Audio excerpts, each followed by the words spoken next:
우리가 예레미야서를 드디어 끝내는 그런 오늘 이제 예레미야 성경 여행의 마지막 시간인데요. 책거리를 하고 싶다는 분들이 몇 분 계셨어요. 예레미야 애가가 곧 이어지고, 예레미야 애가는 뭐 한 주 혹은 두 주 만에 우리가 다 끝날 거기 때문에 그때 예레미야와 예레미야 애가서를 합해서 우리가 수요일 저녁 예배 때 한번 책거리를 근사하게 한번 하도록 하겠습니다. 그러니까 여러분 저한테 신청하셨던 분들 꼭 기억하시기 바랍니다. 예. 자, 오늘은 예레미야 49장으로부터 우리들의 성경 여행을 시작하겠습니다. 예레미야 49장은 이스라엘의 주변 나라들에 대한 예언들이 이제 이어집니다. 이스라엘 주변에 있는 나라들. 여러분, 사람이 하나님을 피해서 도망할 수 있다고 생각하는 것은 정말 어리석은 일이죠. 네, 생각해 보세요. 예루살렘은 벌써 느부갓네살에 의해서 잿더미가 되었거든요. 이제 더 이상 아무도 예루살렘을 공격해 올 사람이 없습니다. 왜냐하면 와봤자 별로 먹을 게 없기 때문에. 여러분, 군대에서 말입니다. 군대에서 적의 포탄이 쏟아질 때 가장 안전한 곳이 어딘지 아세요?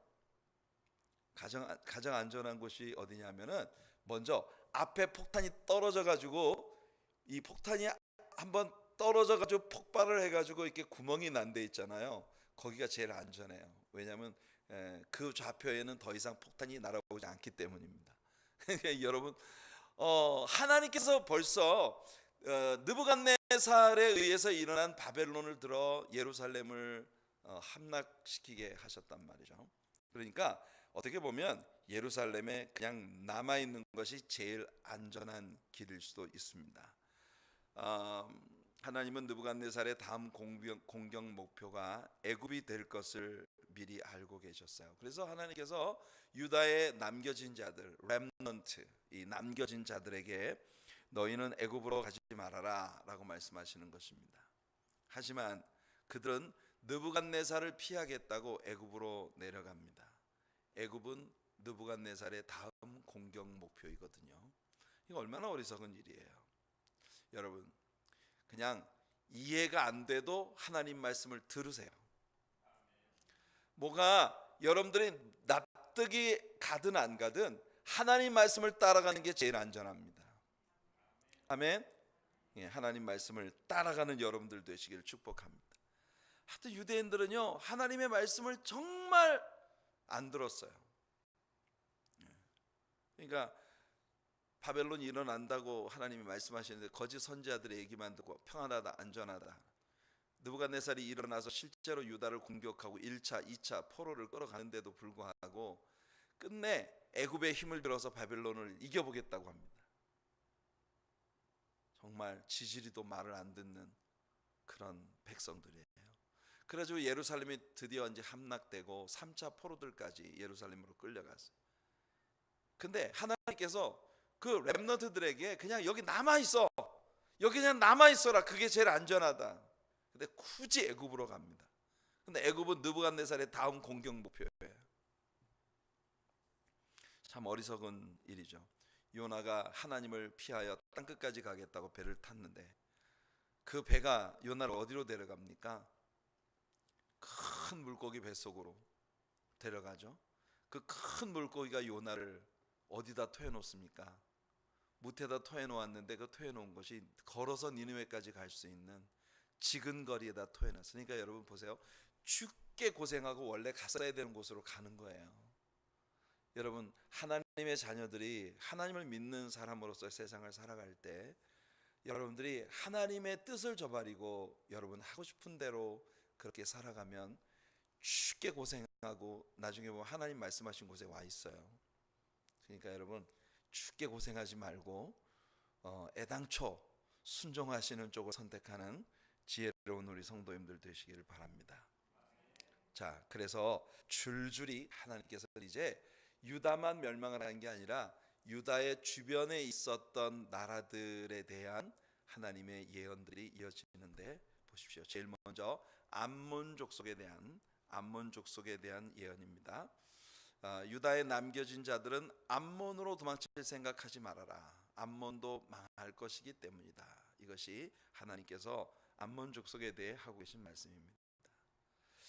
여러분, 흥미로운 사실은 뭐냐면 암몬 족속이 완전히 멸망을 하게 된다고 하나님 말씀하셨는데, 오늘 우리가 살고 있는 이 시대에 암몬 족속의 후예들이 아무도 남아있질 않아요. 그러니까 정말 하나님께서 암몬 족속이 완전히 멸절될 것이라고 하는 그런 그 예언의 말씀이 오늘날 이 현대 사회에 와서 이루어지고 있는 것입니다. 네, 하나님께서는요, 지금 바벨론에 의해서 모압과 암몬이 공격을 받게 되겠지만 그들에게도 한순간 회복의 은총을 주실 것이라는 그 약속이 나옵니다. 6절 말씀 보시면, 예레미야 49장 6절 보면, 그러나 그 후에 내가 암몬 자손의 포로를 돌아가게 하리라, 여호와의 말씀이니라. 이 암몬 족속들도 바벨론의 포로로 잡혀갔다가 그들도 돌아오게 되는 그런 일이 일어날 것이라는 겁니다. 정말 우리가 이해하기가 어렵죠. 암몬 족속은 완전히 망할 것이라고 했고, 오늘 우리가 살아가고 있는 이 시대에 정말 암몬 족속의 후예들이 이 세상에 전혀 남아있지 않은 그런 상황인데, 하나님께서는 바벨론의 포로 되었던 암몬 족속은 일단 다시 돌아오게 되는 날이 올 것이라고 말씀하고 계십니다. 자, 그 다음에 이제 에돔 족속에 대한 예언입니다. 여러분, 에돔 족속에 대해서는 좀 더 많은 예언들이 주어지고 있습니다. 아마도 에돔이 이스라엘과 특별한 관련을 가지고 있는 나라이기 때문이겠죠. 에돔 족속의 조상이 누구죠? 에서죠. 에서. 에돔 족속은 에서의 후예들입니다. 이 에서의 후예인데, 에서와 야곱은 형제였죠. 쌍둥이 형제 아닙니까? 이 에서로부터 에돔 족속이 나왔고 야곱으로부터 이스라엘 족속이 나왔기 때문에 사실 이 에돔 족속은 이스라엘과 형제 국가라고 말할 수 있겠죠. 하지만 역사 속에서 그들은 적대 국가로 존재하고 있습니다. 어쨌든 하나님은 에서에게도 큰 국가를 이루게 하겠다고 하나님께서 약속을 하셨기 때문에 그 약속을 지켜주셔서 에서의 후손들이 오늘날도 이스라엘과 대치국면 가운데 이제 존재하고 있는 거예요. 자, 7절과 8절을 한번 보실까요? 7절 8절, 에돔에 대한 말씀이라. 만군의 여호와께서 이와 같이 말씀하시되, 대만에 다시는 지혜가 없게 되었느냐? 명철한 자에게 책략이 끊어졌느냐? 그들의 지혜가 없어졌느냐? 드단 춤이나 돌이켜 도망할지어다. 깊은 곳에 숨을지어다. 내가 에서의 재난을 그에게 닥치게 하여 그를 벌할 때가 이르게 하리로다. 이 에돔은 이스라엘의 남쪽 사해의 동쪽으로부터 아카바 반도 사이에 자리를 잡았습니다. 페트라라고 하는 이 거대한 바위산도 바로 이 에돔 족속에게 속한 그런 땅인데요. 이곳은 고대 사회로부터 일종의 보물 창고로 자리를 잡아왔던 곳입니다. 바벨론, 애굽 이런 강대국들이 바로 이 지역, 페트라라고 하는 이 지역에 보물들을 숨겨두는 곳을 삼았었다는 거예요. 13절 말씀을 한번 보세요. 여호와의 말씀이니라. 내가 나를 두고 맹세하노니 보스라가 놀램과 치욕거리와 황폐함과 저주거리가 될 것이요 그 모든 성읍이 영원히 황폐하리라 하시니라. 이 보스라라고 하는 이름은 페트라와 에돔을 일컫는 별명이에요. 여기에는 고대 사람들이 아파트처럼, 이 페트라는 여러분 거대한 바위 이 절벽으로 이루어진 그런 암벽으로 이루어진 지역 아닙니까? 그 바위 벽에 구멍을 뚫고 오늘날의 아파트처럼 그렇게 이 구멍을 층층이 뚫어놓고 거기에서 집을 지어놓고 사람들이 살았어요. 글쎄요. 여하튼 이 고대 사회에서는 이곳이 매우 인기 있는 주거 지역이었지만 하나님께서는 이곳을 폐허가 되게 만드시겠다고 하십니다. 16절 말씀을 한번 읽어볼게요. 바위 틈에 살며 산꼭대기를 점령한 자여, 스스로 두려운 자인 줄로 여김과 내 마음의 교만이 너를 속였도다. 내가 독수리같이 보금자리를 높은 데 지었을지라도 내가 그리로부터 너를 끌어내리리라. 이는 여호와의 말씀이니라. 이 에돔 족속에 대한 하나님의 말씀입니다. 나중에 여러분 그 오바댜 선지자의 글을 우리가 읽어보면 여기에 에서의 족속들에 대한 하나님의 그 진노의 말씀이 나오는데, 내가 독수리처럼 바깥 별 사이에 나가 깃들인다 할지라도 거기서도 내가 너를 끌어내리리라는 그런 하나님의 말씀이 선포되는 것을 봅니다. 이 에돔 족속은 아주 교만에 빠져 있었던 족속이에요. 왜냐하면 고대 사회에 그들이 그 페트라 같은 거대한 암벽 꼭대기 위에 아마 사람들이 도저히 공격해 올 수 없는 가장 안전한 자리에 거한다는 사실로 교만했었던 그런 종족들이지만, 역사 속에서 이곳은 뜻밖의 여러 차례 짓밟혔고요. 바벨론, 애굽, 헬라, 로마 등 세계를 제패했던 나라들이 다 번갈아가며 이 지역을 점령했었던 그런 땅이 되었습니다. 그래서 17절과 18절 말씀을 한번 읽어보겠습니다. 17절 18절 시작. 에돔이 공포의 대상이 되리니 그리로 지난 자마다 놀라며 그 모든 재앙으로 말미암아 탄식하리로다. 여호와께서 말씀하시니라. 소돔과 고모라와 그 이웃 성읍들이 멸망한 것 같이 거기에 사는 사람이 없으며 그 가운데 머물러 살 사람이 아무도 없으리라. 그런데요, 이 예언이 문자 그대로 성취되었다는 사실이 매우 흥미롭습니다. 사실 이 페트라는 누구나 그냥 살 수 있는, 프리로 들어가 살 수 있는 곳이었어요. 바위를 뚫어서 그냥 거기 아파트처럼 층층이 집을 만들고 거기에 그냥 들어가 살면 되는 거예요. 아마 여러분들도 거기 가면 공짜 아파트를 하나 얻을 수 있을지 모릅니다. 네, 그렇게 공짜로 누구나 들어가서 이렇게 그 살 수 있는 그런 곳이었어요.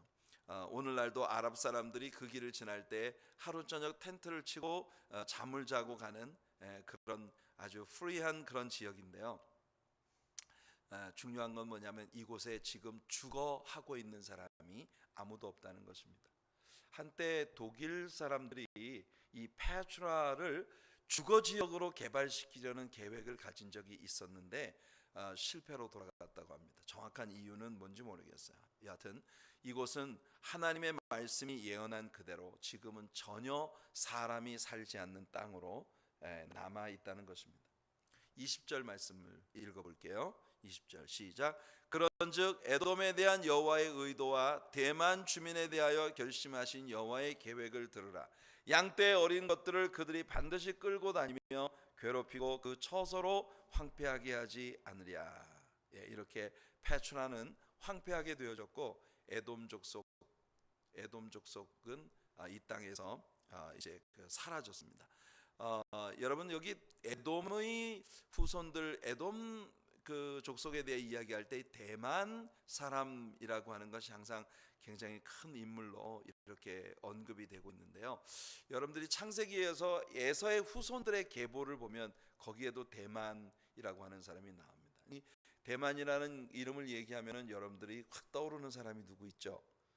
욥기에 나오는 욥의 세 친구 가운데 대만 사람 엘리바스라고 하는 그런 인물이 있었던 것을 기억합니다.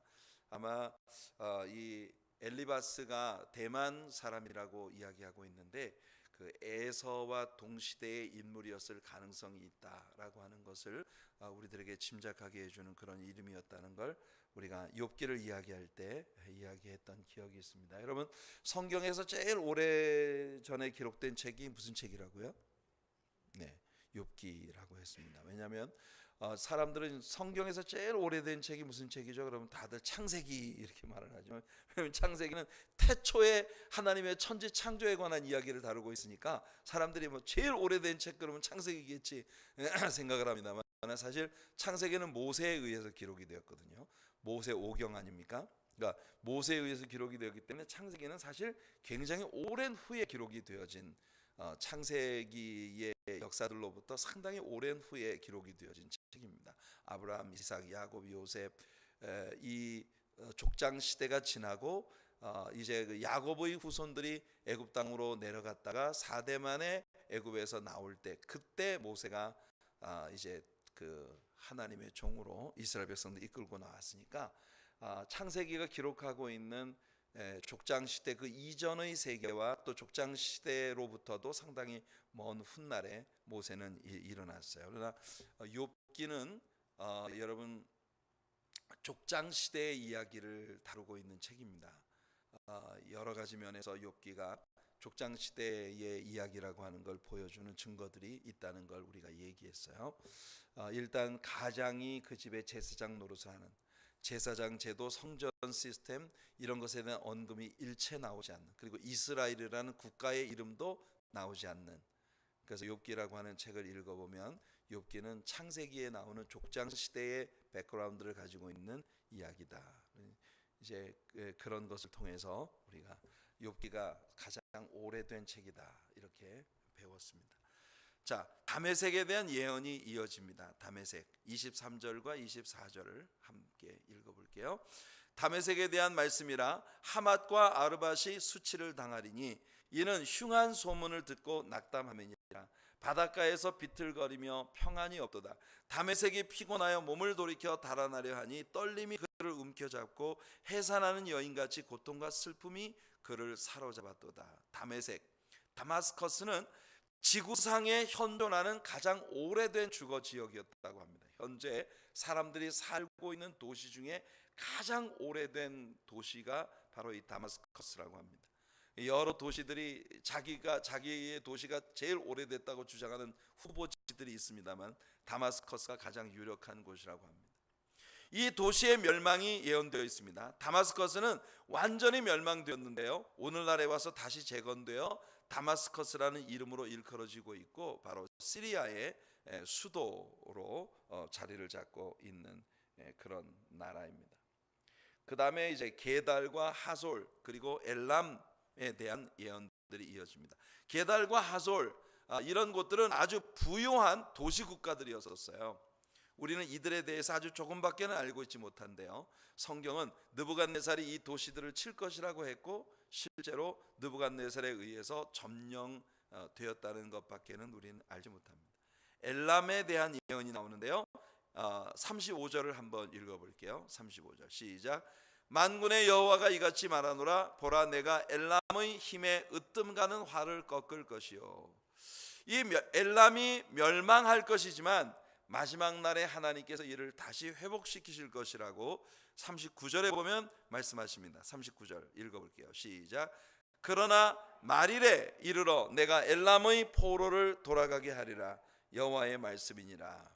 자, 49장에는 이와 같이 이스라엘 주변에 있었던 여러 크고 작은 나라들이 멸망을 당하게 될 것, 더러는 일순간 회복이 되겠지만 끝내 황폐하게 되리라고 하는 그런 예언을 받은 나라들도 있고, 어떤 나라는 포로로 바벨론에 의해서 잡혀가지만 나중에 회복되리라고 하는 그런 예언이 나와 있는 그런 종족들도 있습니다만은 오늘날에 와서 이 모든 예언의 말씀들이 문자 그대로 다 이루어졌다고 하는 것을 우리는 역사를 통해서 배우게 됩니다. 이 모든 민족들이 사실상 이스라엘과 같은 시기에 고난을 받았는데요, 흥미로운 사실은 그러기 때문에 유다가 달리 어느 곳으로도 도망칠 수가 없었다는 거죠. 이제 그들이 갈 수 있는 곳은 오직 한 군데뿐입니다. 어디겠어요? 하나님 품으로 뛰어드는 길밖에 없다는 거예요. 오늘 예레미야 49장의 말씀이 우리들에게 보여주는 교훈은 바로 이겁니다. 온 사방이 다 막히고 앞으로도 못 가고 뒤로도 못 가고 꼼짝할 수 없는 상황에 봉착한다면 여러분들이 선택할 수 있는 최고의 선택은 하나님의 품으로 뛰어드는 것이다. 오늘 예레미야 49장이 우리들에게 가르쳐주는 교훈은 바로 이겁니다. 지금 우리가 유다의 역사의 마지막 장들을 배우고 있지 않습니까? 요시야 왕, 유다 왕들 가운데 하나님의 마음을 시원하게 해드렸던 정말 마지막 왕이었던 요시야. 그 요시야를 끝으로 유다는 완전히 돌아올 수 없는 다리를 건너버렸다. 요시야 왕이 죽고 난 후에 여호아하스, 그 뒤에 엘리야김 혹은 여호야김, 그 다음에 여호야긴, 시드기야, 이런 왕들에 의해서 유다의 마지막 역사가 전개되는 것을 보면은요, 정말 하나님께서 예레미야라고 하는 선지자를 세우셔서 끝내 그들을 포기할 수 없는 하나님의 뜨거운 사랑을 보여주셨거든요. 그런데 이 사람들은 정말 철저히 거짓 선지자들의 말에 귀를 기울이고 하나님을 무시했습니다. 하나님은요 정말 짝사랑을 하신 분이에요. 우리가 역사 속에서 보면 하나님은 아브라함과 맺으신 언약을 생각해서 아브라함의 후손인 이스라엘 사람들을 하나님은 일방적으로 주고 또 주는 그런 정말 끝없는 사랑을 보여주신 분이십니다. 그런데 이스라엘 사람들은요 정말 끈질기게 하나님을 배신하고 배반했어요. 호세아의 아내처럼 데려다 놓으면 또 도망가고 데려다 놓으면 또 도망가고, 끝없는 문제의 씨앗들을 낳아놓고는 도망가고 이게 이스라엘의 역사를 보면 끝없이 이런 일들이 반복되는데, 우리가 이런 장면을 놓고 볼 때 우리는 항상 답답해합니다. 세상에 어떻게 사람들이 이렇게 깨달음이 없을 수가 있어? 이렇게 우리는 정말 답답해하지만 알고 보면 그게 우리들의 모습이라는 거예요. 그게 우리들의 모습. 우리들 누구나 다 여러분 하나님 앞에서 이렇게 우리의 죄인됨을 완전히 버리지 못하고 하나님을 반역하고 배반하고 끊임없이 우리를 향해서 보여주신 하나님의 끝없는 사랑을 배신하는 그런 것이 우리들의 모습이라는 겁니다. 결국 로마서에서 바울이 말하는 것처럼 도덕적 의의 성취를 통해 하나님 앞에 옳다 인정함을 받을 수 있는 사람이 아무도 없다는 게 하나님의 선포입니다. 그래서 율법을 들여다보면 우리는요 능지처참에 해당될 수밖에 없는 죄인이라는 걸 알게 돼요. 그래서 하나님께서 뭘 하셨습니까? 그의 아들 예수 그리스도를 우리를 위해 내어주신 거예요. 지금 우리가 사순절 절기를 오늘 시작하는 그런 애쉬 웬스데이를 우리가 함께 보내고 있습니다만, 여기 여러분들 향해 하나님이 끊임없이 보여주시는 일방적인 사랑, 예수 그리스도의 사랑을 향해 돌아가는 그런 결단을 가지는 저와 여러분들이 되기를 예수님 이름으로 축복해 드립니다. 그 다음에 50장과 51장 두 장은 바벨론에 대한 예언이 나옵니다. 바벨론은 당시의 최고의 나라였죠. 아마도 바벨론은 이 세계 최초의 강력한 제국이라는 이름으로 이름 붙여질 모든 역사 가운데 있었던 제국들의 머리에 있는 그런 나라입니다. 하지만 이 바벨론에도 멸망이 예언되고 있는 것을 봅니다. 자, 1절과 2절, 50장 1절 2절을 같이 읽어보겠습니다. 시작. 여호와께서 선지자 예레미야에게 바벨론과 갈대아 사람의 땅에 대하여 하신 말씀이라. 너희는 나라들 가운데 전파하라, 공포하라, 깃발을 세우라, 숨김이 없이 공포하여 이르라. 바벨론이 함락되고 벨이 수치를 당하며 무로닥이 부스러지며 그 신상들은 수치를 당하며 우상들은 부스러진다 하라. 이 예언이 쓰여질 당시에 이스라엘이 이 땅에서 거의 사라져버린 것처럼 보이고, 바벨론은 당시 세계 최강의 권력을 가지고 있었던 그런 시기입니다. 하지만 하나님께서는요 지금 그 시대를 살고 있었던 사람들이 믿을 수 없는 예언을 예레미야를 통해 선포하시는 거예요. 바벨론은 망한다. 누가 바벨론이 멸망할 걸 믿었겠습니까? 여러분, 고대 제국들의 역사의 흔적들을 보면 지난주에도 말씀을 드렸습니다만은, 저렇게 어마어마한 그 신전 같은 것들이 어떻게 저렇게 정말 돌 위에 돌 하나도 남지 않고 완전히 이 파괴되어 버릴 수 있나? 불가사의한 일이에요. 여러분들이 혹시 그리스의 아테네 같은 이런 지역을 한번 여행을 해볼 수 있는 기회가 있다면, 이 아테네라고 하는 도시의 곳곳에 언덕이라고 생긴 곳마다 솟아있는 옛 신전들의 폐허를 여러분들이 보실 거예요. 하얀, 어쩌면 그렇게 하얀 그런 그 대리석으로 만들어진 거대한 신전이 이 기둥 하나만 서 있는 것 봐도 입이 떡 벌어질 만큼 엄청난 규모인데, 그 엄청난 기둥 꼭대기 위에 대들보 한 조각만 딱 얹혀 있어요. 저게 어떻게 저 위에 걸쳐져 있지 싶을 정도로 신기하게, 하나님은요 완전히 파멸시키지 않고 그렇게 한 구석에 한 덩이씩 남겨두셔서 니들 눈으로 봐라. 지금 너희들이 거대하다, 힘있다, 강력하다 자랑하는 것들이 이렇게 될 수 있다 라고 하는 걸 하나님은 실물 교육을 우리들에게 시키고 계신 것입니다. 그러니까 여러분, 우리가 바벨론이라고 하는 나라의 멸망에 대해 우리가 생각해 볼 때 오늘 우리는 미국이라는 나라가 망할 수 없을 것 같죠. 그렇지만 이 미국이라는 나라도 그들 중 하나처럼 될 수 있습니다, 여러분. 우리 그런 충분한 가능성을 보고 있는 세상에 우리가 살아가고 있어요. 여러분들은 아무것도 믿지 마세요. 여러분들이 믿을 분은 하나님 한 분뿐입니다. 자, 그래서 이제 4절 말씀을 한번 읽어보겠습니다. 4절 시작. 여호와의 말씀이니라. 그날 그때 이스라엘 자손이 돌아오며 유다 자손도 함께 돌아오되 그들이 울면서 그 길을 가며 그의 하나님 여호와께 구할 것이며. 와우, 여러분, 지금 절대로 망할 수 없어 보이는 바벨론은 망할 것이고, 여러분 더더욱 놀라운 것이 우리가 이미 이야기했습니다만 느부갓네살 왕이 세운 그 공중궁전 한번 생각해 보세요. 그 시대에 지금처럼 무슨 미사일을 쏠 수 있는 시대도 아니고 말입니다. 어떻게 저렇게 어마어마한 높이 위에 세워진 저런 성읍이 그렇게 멸망을 할 수가 있냐 말이에요. 어떻게 함락될 수 있느냐 말이에요.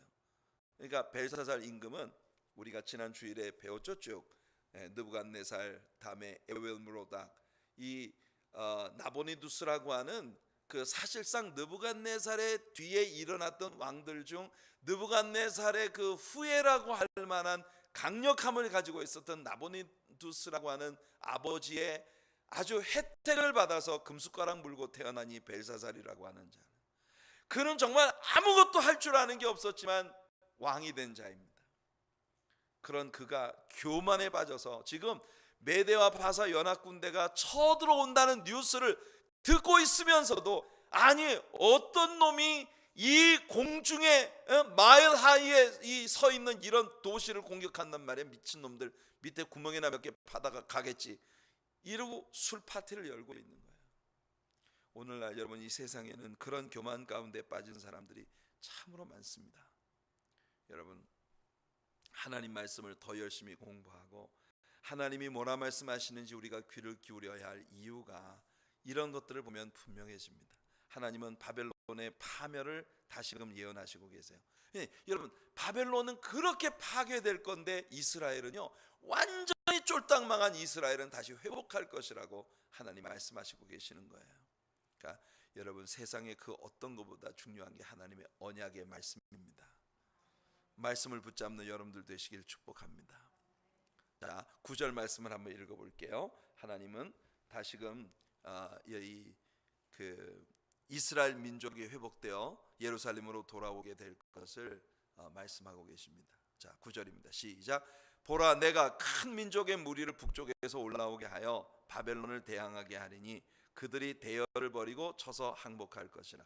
그들의 화살은 노련한 용사의 화살 같아서 허공을 치지 아니하리라. 메대 파사의 군대에 의해서 바벨론이 완전히 멸망당할 것에 대해서 하나님은 먼저 말씀을 하십니다. 자, 이렇게 바벨론은 메대와 파사 연합국에 의해서 멸망됐고, 메대 파사의 작전은 정말 놀라운 지혜를 동원한 작전이었어요. 밑에 유프라테스 강의 수로를 다른 곳으로 돌려놓고, 그리고 그 수로를 통해 침입해 들어가서 바벨론을 함락시켜 버렸죠. 자, 13절을 한번 읽어볼게요. 13절 시작. 여호와의 진노로 말미암아 주민이 없어 완전히 황무지가 될 것이라. 바벨론을 지나가는 자마다 그 모든 재난에 놀라며 단식하리로다. 네, 이 예언은 정말 문자 그대로 성취되었고요. 오늘날도 고대 바벨론의 폐허를 관광하는 사람들이 어떻게 바벨론이라는 나라가 그렇게 멸망할 수 있었나, 그 놀라운 광경들을 목격하게 되는 것입니다. 반면 하나님이 말씀하신 대로 이스라엘의 회복에 대하여 말씀하십니다. 17절 18절 한번 읽어볼게요. 17절 18절 시작. 이스라엘은 흩어진 양이라 사자들이 그를 따르도다.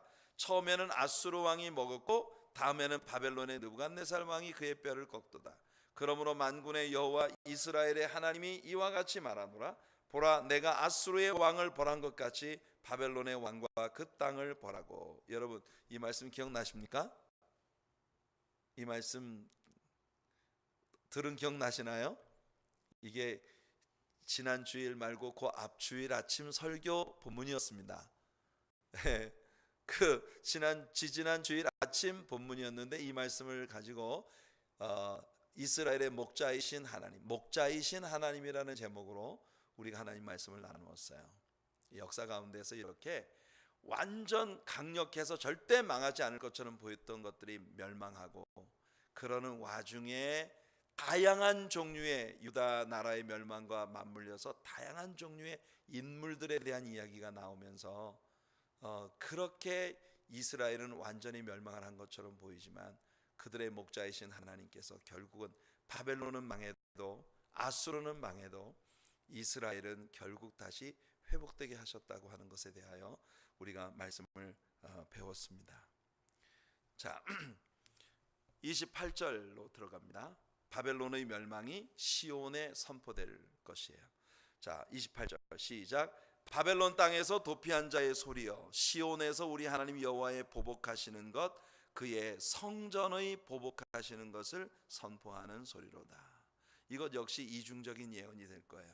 이미 구약에서 이루어진 일과 또한 요한계시록의 마지막에서 무너졌도다 무너졌도다 큰 성 바벨론이여 할 때에 외치는 소리가 시온에 선포될 것이라고 하는 이중적인 동일한 사건이 이제 이루어지게 될 것을 우리는 봅니다.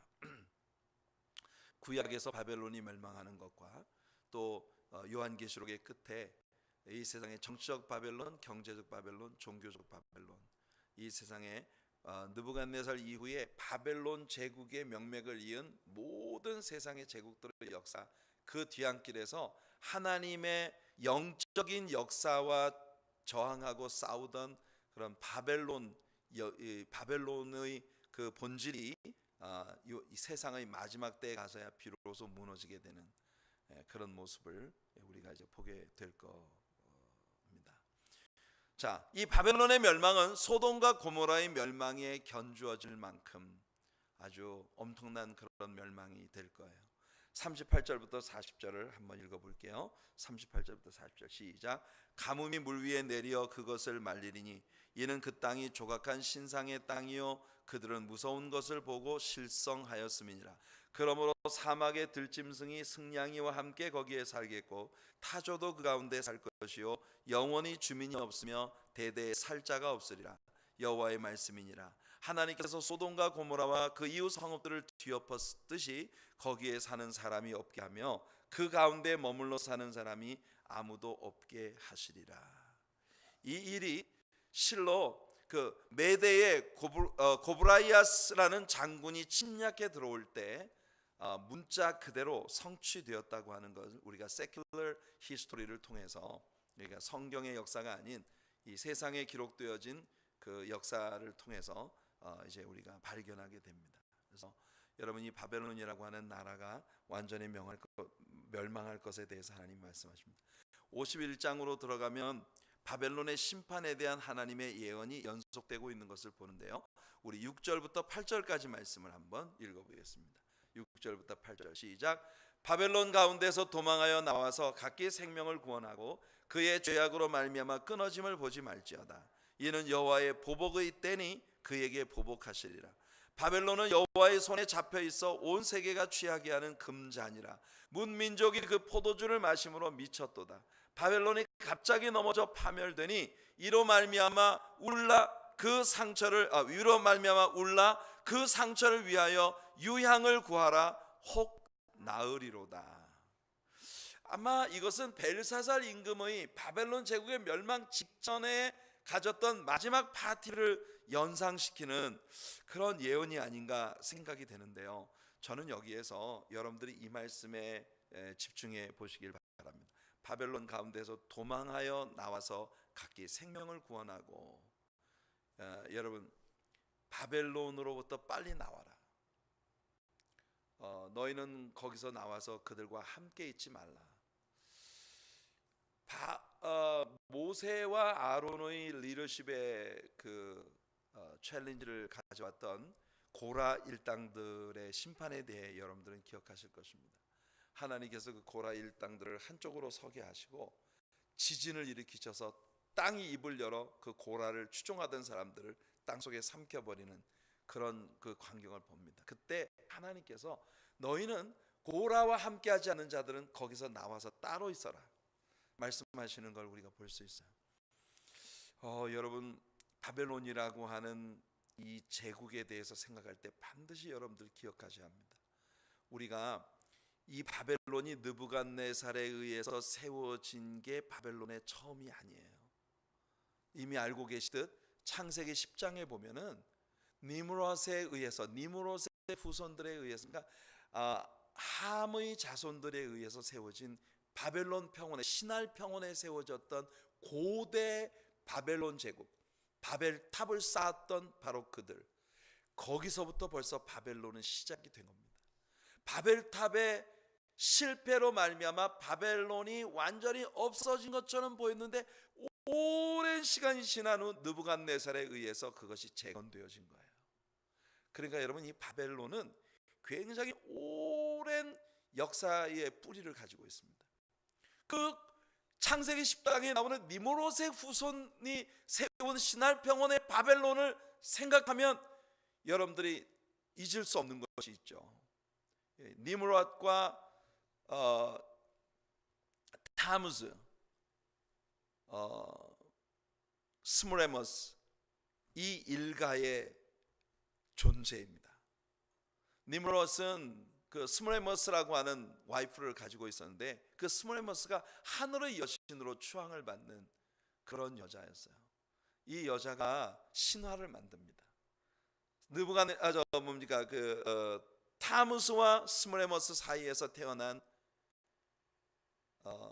타무스가 아니라 니므롯과 스므레머스 사이에서 태어난 타무스라고 하는 아들을 완전히 신격화시키기 위해서 자기가 동정녀로서 이 아이를 낳았다.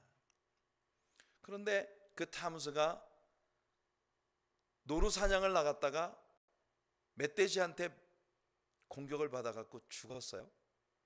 사람들이 횃불을 밝히고 3일 동안을 찾아다니다가 타무스를 발견했는데 3일 만에 타무스가 다시 살아났다는 겁니다. 여러분, 신기하지 않습니까? 타무스는 동정녀에 의해서 탄생되어진 아들이고, 그 아들은 죽었다가 사흘 만에 부활했어요. 이게 누구의 이야기입니까? 정확히 예수 그리스도로 말미암은 구속의 시스템을 그대로 흉내를 내고 있는 겁니다. 이게 바벨론의 뿌리예요. 여기에서부터 오늘날의 기독교 시스템 안에 깊숙이 파고들어오는 바벨론의 뿌리들이 아직도 존재하고 있다는 걸 우리는 배웠습니다. 여러분, 생각해 보세요. 오늘날 그 가톨릭 교회는 이 성의가 굉장히 중요합니다. 그러나 여러분, 그 사제들이 그런 가운을 입는 것은 구약의 제사장직을 계승하는, 그런 구약의 제사장직을 계승하는 종으로서 입는 게 아닙니다. 여러분, 콘스탄틴 대제에 의해서 기독교가 로마에 흘러내려오던 바벨론 종교와 뒤섞이면서 바벨론의 사제들의 예식이 로마의 종교 속으로 들어온 거예요. 여러분, 저는 분명히 여러분이 얘기했습니다. 구약의 제사장직은 오늘 목회자를 지칭하는 직분이 아닙니다. 오늘날의 목회자는 신약성경에서 바울이 말하고 있는 것처럼 pastor, teacher, 양들을 목양하고 양들을 성경을 가르치는 성경 교사의 역할을 하는 사람들이에요. 성도들을 목양하고 성도들을 말씀을 가르치는 역할을 하는 사람. 구약의 제사장 직분은요, 그런 직분이 아닙니다. 백성들을 대표해서 하나님께로 나가고 하나님을 대신해서 백성들에게 와서 하나님 말씀을 전하는 중간 미디에이를, 중보자적 존재에 있는 사람들이에요. 그래서 제사장들의 의복에는 보석이 있는 겁니다. 이스라엘과 유다 그리고 12개의 흉배에 붙어있는 보석들은 모든 12지파와 이스라엘 나라를 하나님 앞에 짊어지고 나가는 그런 존재예요. 여러분, 구약의 제사장 직분은 예수 그리스도를 보여주는 그림자입니다. 저는 구약의 제사장 중에 하나가 아니에요. 저는 여러분들과 똑같은 크리스찬입니다. 그렇지만 하나님께서 저에게 기름을 부으셔서 여러분들에게 말씀을 가르치고 여러분들을 영적으로 섬기기 위해서 세워준 직분을 맡은 저는 구약의 제사장이 아닙니다. 여러분들이 제게 나와서 아무리 여러분들의 죄를 이야기한다고 해서 제가 여러분들의 죄를 용서해 줄 수 없어요. 오늘날 카톨릭 교회에서는 고해 성사를 하죠. 이 사제가 사람들의 죄를 너의 죄를 사하노라 할 수 있어요. 그렇지만 이 세상에 어느 누구도 여러분들의 죄를 사할 수 있는 자가 없습니다. 예수 그리스도만이 여러분들의 죄를 용서하실 수 있어요. 왜냐하면 그분만이 여러분들 대신해서 십자가 위에 실제로 죽으심으로 여러분들의 모든 죄값을 지불해 주시는 분이시기 때문이에요. 여러분, 바벨론이라고 하는 이 멸망받을 시스템에 대해서 선포하면서 너희는 거기서 나와라, 거기서 나와서 따로 있어라 라고 말씀하시는 우리 주님의 음성에 오늘 이 현대 교회의 모든 성도들이 특별히 귀 기울여야 합니다. 여러분은 기독교라고 하는 정형화되어진 종교 시스템을 향해서 가는 사람들이지만 예수 그리스도를 만나야 합니다. 예수 그리스도를 소유해야 합니다. 그분을 믿어야 합니다. 여러분의 전 인격을 통해서 예수 그리스도와 만나고 그분에게로 가는 여러분들이 되시기를 예수님의 이름으로 축복해 드립니다. 자, 25절 26절 한번 읽어볼게요. 시작. 여호와의 말씀이니라 온 세계를 멸하는 멸망의 사나 보라, 나는 내 원수라. 나의 손을 내 위에 펴서 너를 바위에서 굴리고 너로 불탄 산이 되게 할 것이니 사람이 내게서 집 모퉁이 돌이나 기초돌을 취하지 아니할 것이요 너는 영원히 황무지가 될 것이니라. 여호와의 말씀이니라. 이 바벨론의 폐허 위에는 아직도 아무런 집도 지어지지 않고 그대로 버려져 있고 수많은 관광객들이 와서 이 폐허를 구경하고 갈 뿐입니다. 그래서 36절 37절 읽습니다. 그러므로 여호와께서 이와 같이 말씀하시되 보라, 내가 내 송사를 듣고 너를 위하여 보복하여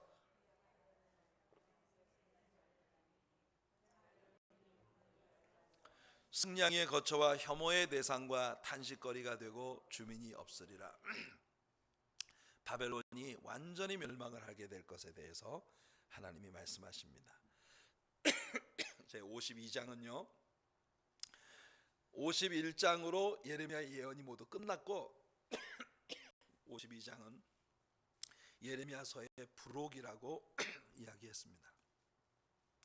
예루살렘의 멸망에 대한 모든 예언들이 문자 그대로 이루어졌다고 하는 것을, 예레미야의 예언이 완전히 성취되었다는 것을 보고해 주는 그런 챕터예요. 지난 주일 아침 설교를 여러분들이 참조해 주시기 바랍니다. 그래서 지난 주일 아침에 바로 예레미야 52장이 가지고 있는 의미, 예레미야 51장에서 예레미야의 예언이 완전히 끝났고 그리고 예레미야 52장은 예레미야서의 부록이다. 그래 여기에서 우리가 지난 주일 아침 설교의 본문이 되었던 31절부터 34절까지 말씀, 이 유다의 이제 바벨론으로 끌려갔던 여호야긴 왕이 이제 추록되어져서 그 에웰무로닥 한번 우리 말씀을 31절부터 34절까지 읽어보겠습니다. 시작. 유다 왕 여호야긴이 사로잡혀 간 지 37년 곧 바벨론의 에웰무로닥 왕의 즉위 원년 12째 달 25째 날 그가 유다의 여호야긴 왕의 머리를 들어 주었고 감옥에서 풀어 주었더라. 그에게 친절하게 말하고 그의 자리를 그와 함께 바벨론에 있는 왕들의 자리보다 높이고 그 죄수의 의복을 갈아입혔고 그의 평생 동안 항상 왕의 앞에서 먹게 하였으며 그가 날마다 쓸 것을 바벨론의 왕에게서 받는 정량이 있었고 죽는 날까지 곧 종신토록 받았더라. 아멘. 지난 주일날 설교에서 여러분들 바벨론의 느부갓네살 왕으로부터 벨사살 임금까지의 바벨론 왕국의 역사와 에웰무로닥이라고 하는 존재에 대하여, 그리고 그가 여호야긴에게 행했던 이 일들의 이유와 의미가 무엇인가 하는 것에 대해서 여러분 같이 말씀을 나누었습니다. 그래서 여러분 우리가 오늘 이 예레미야서의 마지막 단원을 통해서 배우는 아주 확고한 레슨은 여러분, 결국 이 세상은요 완전히 멸망당합니다. 우리가 피할 수 있는 곳은 하나님 한 분밖에 없다. 하나님께서 우리를 위해 피난처로 주신 예수 그리스도 품 안으로 들어가는 것. 오늘부터 시작되어지는 이 사순절 절기는 더더욱 예수님을 향한 여러분들의 사랑이 갈수록 뜨거워지고 갈수록 더 진지해지는 그런 은혜가 여러분들에게 있으시기를 축복합니다. 세상에서 난다 뛴다 하는 모든 제국들이 무너지고 맨 나중에 여러분 하나님을 믿는 자녀들이 우뚝 서게 될 것입니다. 여러분들 그런 예수 그리스도와 함께 최후 승리를 차지하는 그런 믿음의 사람들이 되시기를 예수님의 이름으로 축복해 드립니다.